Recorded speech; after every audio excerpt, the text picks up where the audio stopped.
राधे राधे। देखिए, मनुष्य जीवन को प्राप्त करने के बाद भी मनुष्य जीवन मिल गया जिस शरीर के लिए देवता लालायित रहते हैं। देवता भगवान से प्रार्थना करते हैं कि प्रभु, हमको एक बार मनुष्य शरीर दे दीजिए। जब मनुष्य की ओर देवता देखते हैं तो ईर्ष्या करते हैं कि ये कितने बड़े सौभाग्यशाली हैं कि भगवान ने इनको मनुष्य शरीर दिया, भारत में जन्म दे दिया। अब ये तो साधना करके भगवान की प्राप्ति कर लेंगे, उस दिव्य आनंद को प्राप्त कर लेंगे, और हम यहाँ देवता बने पड़े हैं। भले ही देवता का शरीर मनुष्य शरीर से श्रेष्ठ है, लेकिन कल्याण की दृष्टि से, उस परम दिव्य आनंद को प्राप्त करने की दृष्टि से मनुष्य शरीर ही सर्वश्रेष्ठ है। वहां देवताओं का शरीर भी मनुष्य के बराबर नहीं है। देवता का शरीर भौतिक सुख सुविधा की दृष्टि से अच्छा है, लेकिन कल्याण की दृष्टि से, उस दिव्य आनंद को प्राप्त करने की दृष्टि से मनुष्य शरीर ही सर्वश्रेष्ठ है। तो सोचना चाहिए कि भगवान की कृपा से कैसा शरीर हम और आपको मिला है। कोई इम्पोर्टेंस ही हम नहीं समझते हैं, और जो मन चाहे वो करते हैं। लोग बोलते हैं ना, हमारा जीवन है, हम जो चाहे करें। अरे ये जीवन आपको भगवान ने दिया है, और केवल एक ही उद्देश्य के लिए दिया है कि आप अपने प्रभु को प्राप्त कर लें, अपने वास्तविक संबंधी को पहचान लें। पहचानने का आप प्रयत्न ही नहीं करते हैं, उसी माया में उलझे रहते हैं, और इतना घमंड रहता है लोगों को। किसी को अपने शरीर का अहंकार, किसी को अपने उच्च खानदान का अहंकार, किसी को अपने विद्या का अहंकार, किसी को बल का अहंकार। लेकिन ये भी नहीं समझते हैं कि ये सब आपका कहाँ तक साथ देंगे। इस संसार में जितना भी आपको वस्तु मिला है, या जो जो जो व्यक्ति आपके पास हैं, जो आप सोचते हो कि आपका साथ सदा निभाएंगे, कौन कहाँ तक इस संसार में साथ निभाएगा बताइए। एक बहुत ही प्यारा श्लोक है जिसमें बताया गया है कि कौन आपका कहाँ तक साथ देगा और वास्तव में आपके साथ क्या जाएगा। धनानि भूमौ पशवश्च गोष्ठे नारी गृहद्वारे जना श्मशाने। तो धनानि भूमौ, आपने इस मनुष्य जीवन में 420 करके दूसरों को ठग के जितना भी धन इकट्ठा किया, इसी संसार में रह जाएगा जी। आप एक फूटी कौड़ी भी अपने साथ नहीं ले जा सकते। आपने जितना भी धन इकट्ठा किया, जितना अपना आपका बैंक बैलेंस है या अलमारी में इकट्ठा किए हैं, सब यहीं रह जाना है। ये फैक्ट है। कोई कहे ठीक है भाई, ये तो हम समझ रहे हैं कि नहीं जाएगा, बट हमने तो एक और बहुत बड़ा कमाल कर दिया है। क्या किए हैं? बहुत गाड़ी इकट्ठा कर दिए हैं संसार में। 15-20 लग्जरी गाड़ी है 2-4 करोड़ का। एक एक कार 2-4 करोड़ का है, ऐसे 15-20 गाड़ी हैं। तो पशवश्च गोष्ठे, पहले के ज़माने में जो राजा महाराजा होते थे ना, ये फोर व्हीलर कार वगैरह नहीं होता था। उस समय में हाथी घोड़े ही होते थे। वो जिसके पास जितना अधिक रहता था, वो उतना ही बड़ा धनवान, उतना ही मतलब ऐश्वर्यशाली, ऐश्वर्यवान कहा जाता था। ठीक है, पहले के ज़माने में जो राजा महाराजा होते थे, उनके पास हाथी घोड़े ही उनके संपत्ति होते थे। उनका एक तरह से वो गाड़ी होता था। क्या वो साथ जाएगा? वो भी साथ नहीं जाएगा। तो धनानि भूमौ पशवश्च गोष्ठे, तो धन भी रह गया, आपका गाड़ी बंगला ये सब भी रह जाएगा यहीं पर। तो नेक्स्ट किसी ने कहा चलो भाई कोई बात नहीं, ये तो सब भौतिक सामग्री हैं, जड़ वस्तु हैं, यहाँ रह जाने दो। बट हम जिनके साथ विवाह किए थे उस समय में तो हमने प्रतिज्ञा लिया था कि 7 जन्म एक दूसरे का साथ निभाएंगे।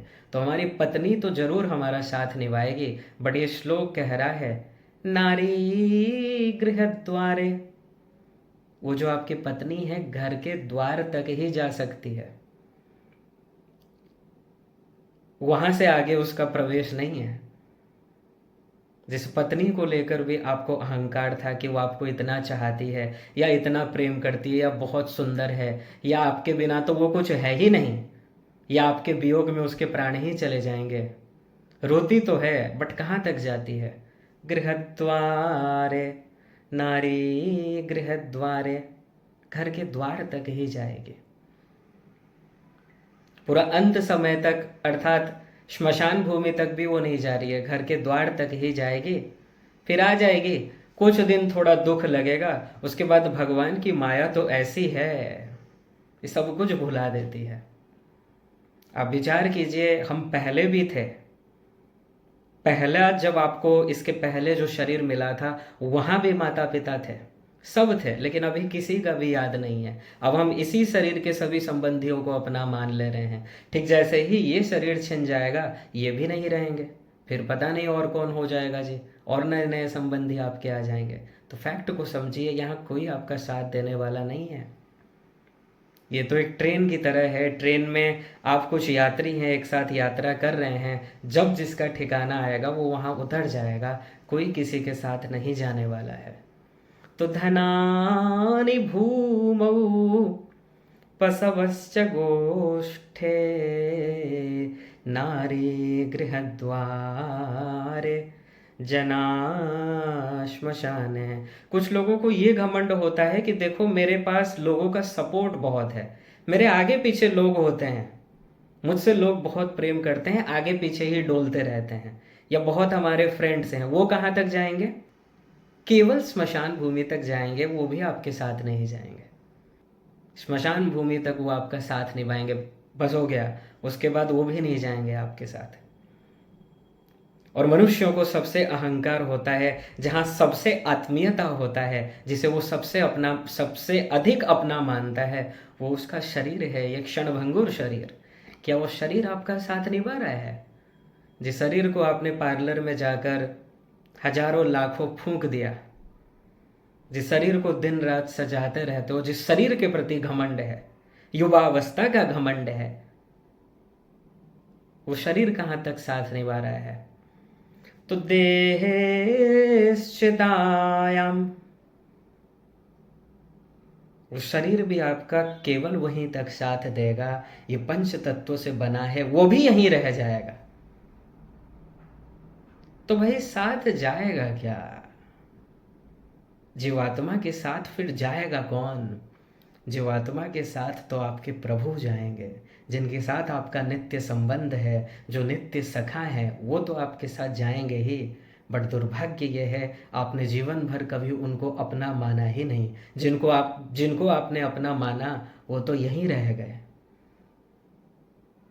कोई आपका साथ नहीं निभाएगा, कोई आपके साथ नहीं जाएगा।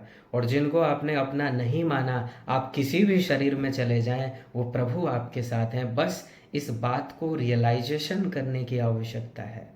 रियलाइज कीजिए, अकेले में सोचिए आप कौन हैं, उत्तर आपको मिल जाएगा। उत्तर आपको ये मिल जाएगा कि आप शरीर नहीं हैं, आप शरीर में रहने वाले शरीरी हैं। वो शरीर से अलग है, और ये जो संबंधी हैं ये शरीर के हैं।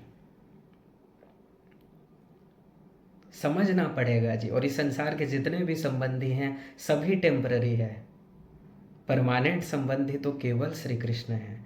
तो अंतिम समय में आपके साथ जाएगा क्या? आपके प्रभु जाएंगे। और क्या जाएगा? धर्मानुगो गच्छति जीव एकः। आपके साथ आपका धर्म जाएगा, आपने जो सत्कर्म किया है वो आपके साथ जाएगा, वो आपका साथ निभाएगा। बाकी जो जो सब आप इकट्ठा किए हैं, वो आपका ये शरीर को भले ही आप कितना फिट रखे हों, कितना भी धन इकट्ठा किए हों, कितना भी बिल्डिंग बना लिए हों, कितना भी आपका लग्जरी गाड़ी हो, या कितना भी आपका कोई भी जान पहचान हो, या कितने भी सपोर्ट में आपके लोग हों, या कोई भी आपका परिवार का संबंधी हो, या आपकी धर्म पत्नी हो या पतिदेव हो, ये कोई साथ नहीं देंगे जी आपका।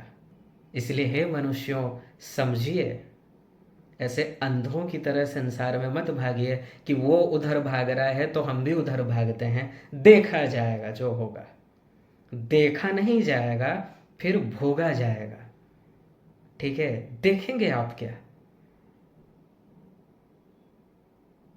कोई गलती करे और फिर बोले कि देखा जाएगा इसका परिणाम जो होगा, फिर तो उसका परिणाम भोगना ही पड़ेगा। ठीक है जी। तो जितना भी ये संसार में आपके पास वस्तु है या आपके जितने भी संबंधी हैं, फैक्ट को समझ लीजिए। जिनको लेकर आप अहंकार करते हो कि मेरे पास ये है वो है ये है वो है, ये सब यहीं रह जाना है। केवल आपका कर्म आपके साथ जाएगा, आपके प्रभु आपके नित्य संबंधी जो हैं वो आपके साथ जाएंगे। इसीलिए अपने प्रभु से प्रेम करो। मन लगाना है तो उन्हीं में लगाओ, क्योंकि आप उन्हीं के हो।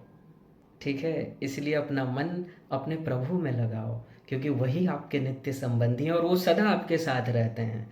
आप किसी भी शरीर में चले जाइए, भगवान आपके साथ रहते हैं, क्योंकि वो वास्तव में आपके संबंधी हैं। वो कभी आपका साथ नहीं छोड़ते। ऐसा एक क्षण नहीं है, ऐसा एक पल हो ही नहीं सकता त्रिकाल में जहाँ पर आपके प्रभु आपके साथ ना हो। तो जो आपके साथ सदा रहते हैं उन्हीं से प्रेम कीजिए, उन्हीं के साथ आपका वास्तविक संबंध है।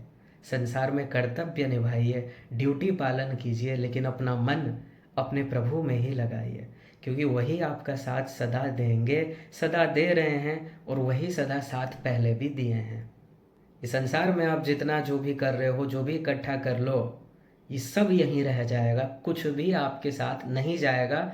एक चीज़ जरूर जाएगा, ये सबको इकट्ठा करने में जितना आपने पाप कर्म किया है उसका दंड जरूर भोगना पड़ेगा, क्योंकि पाप पुण्य यही आपके साथ जाएंगे जी। जो पाप किए हैं उसके हिसाब से फल मिलना है, जो पुण्य किए हैं उसके हिसाब से फल मिलना है। इसलिए प्रयास यही करना चाहिए कि जब भगवान ने ये मनुष्य शरीर दिया है, भगवान ने हमको एक गिफ्ट दिया है, ये भगवान की वस्तु है, ये आपका स्वयं का वस्तु नहीं है। न तो ये शरीर आपका है, न तो ये संसार आपका है, कुछ भी नहीं है आपका। केवल एक है आपके प्रभु भगवान श्री कृष्ण। उन्हीं को अपना मान लीजिए, तब तक दुख का स्पर्श नहीं हो सकता जी आपके ऊपर। जब आप किसी वस्तु को अपना मान लेते हैं, किसी व्यक्ति को अपना मान लेते हैं, याद रखिएगा, आप जिसको माने हैं वो आपसे छिन जाएगा, क्योंकि संसार में कुछ भी परमानेंट नहीं है। किसी वस्तु के प्रति अटैचमेंट है, वो आज है कल नहीं रहेगा। किसी व्यक्ति के प्रति आपको अटैचमेंट है, वो आज है कल नहीं रहेगा। लेकिन प्रभु तो सदा थे, सदा हैं, सदा रहेंगे। उन्हीं से आपका परमानेंट संबंध है। बस इतना ही समझ लेना है जी। इतना जो समझ गया उसका कल्याण हो गया, और यही आज तक हम समझ नहीं पाए हैं, अनंत जन्म हमारे बीत गए। इसलिए कभी भी अहंकार नहीं करना है। भगवान का प्रसाद और कृपा समझिए कि मनुष्य शरीर मिला है, इसका परम लाभ केवल इतना ही है, भगवान से प्रेम हो जाए, निष्काम प्रेम हो जाए, अनन्य प्रेम हो जाए, निरंतर प्रेम हो जाए। अपने प्रभु को ही सब कुछ मानिए, क्योंकि उनके सिवाय आपका कोई नहीं है जी। ये बात जितनी जल्दी आप मान लेंगे उतना ही जल्दी कल्याण हो जाएगा। और जब तक नहीं मानेंगे, एक दूसरे के प्रति अटैचमेंट होगा, दुख पाते रहोगे, क्योंकि जहाँ आपकी आसक्ति होगी उसको खोने का डर रहेगा। और भगवान तो ऐसे हैं, वो कभी आपसे दूर नहीं हो सकते। भगवान को छोड़ के ये संसार के जितने भी संबंधी हैं, ये कभी आपके साथ सदा रह नहीं सकते। ये तो कुछ मतलब देखिए, ये तो प्रैक्टिकल बात है जी। इसमें ऐसा कुछ नहीं है कि जबरदस्ती आपको मानना है, ये तो लॉजिकल बात है, आप स्वयं से विचार कर सकते हैं। फिर आसक्ति करते क्यों हैं? संसार में कर्तव्य का पालन कीजिए, जो आपका कर्तव्य है वो जरूर कीजिए, लेकिन ये याद रखिए कि यहाँ आपका कोई नहीं है, आपके वास्तविक संबंधी केवल श्री कृष्ण है। और भगवान वेट कर रहे हैं कि कब ये मेरा पुत्र मेरे सन्मुख हो जाएगा। और जैसे ही आप सन्मुख हो जाएंगे, उसी दिन उसी क्षण आपका परम कल्याण हो जाएगा। ये माया के जो जितने भी विकार हैं, ये जो माया का प्रभाव है, इससे आप सदा के लिए मुक्त हो जाएंगे और उस दिव्य रस को प्राप्त कर लेंगे, उस परम आनंद को प्राप्त कर लेंगे, जिसको प्राप्त करने के लिए ही ये मनुष्य शरीर मिला है।